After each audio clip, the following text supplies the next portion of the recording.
Although all the functional strategies are important for succession, the marketing strategies are the essence of thriving under uncertainty. In this part of the course, we are going to discuss the variety of them in emerging markets. The scope of marketing strategies is represented by the two groups, the entry strategies and the competitive strategies. In other words, these are the ways to enter a target market, to compete there, and to achieve sustainable dominance.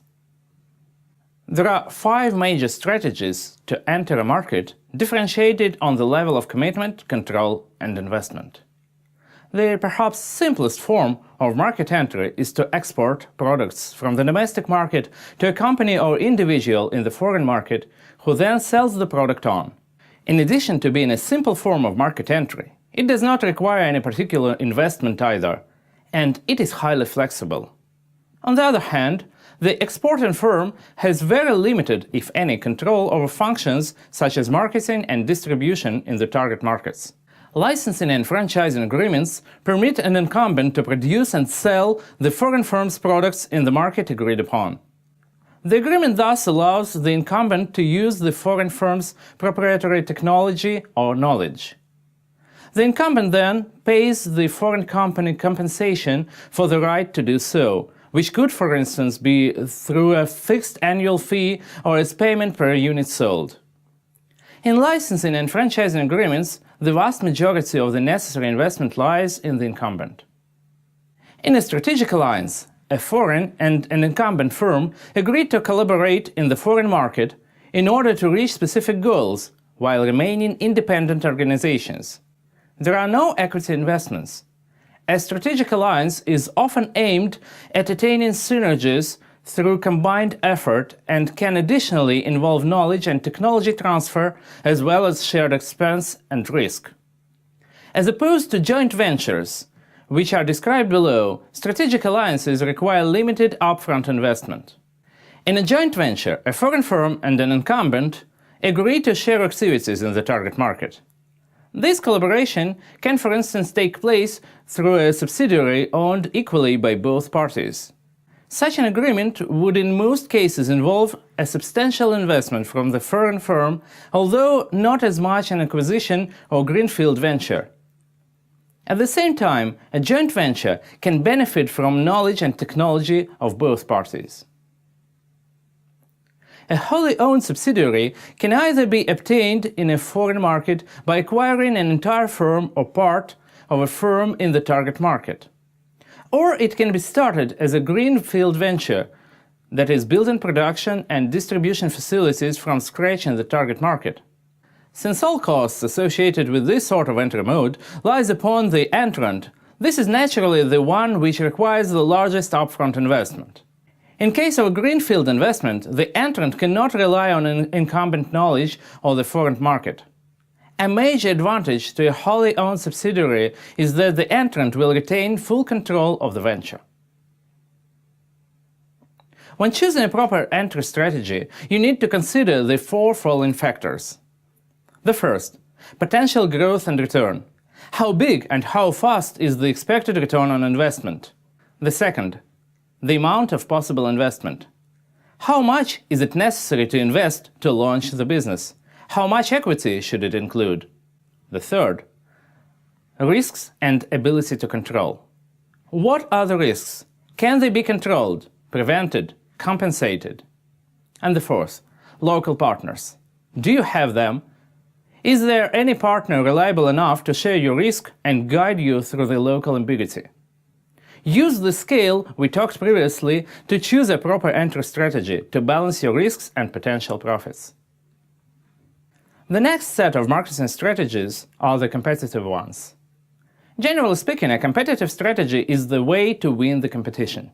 More than 3 decades ago, Michael Porter suggested an approach according to which the strategies can be differentiated on the basis of the 2 options: strategic target, that is the whole industry or a single segment, and the strategic advantage, low cost or uniqueness.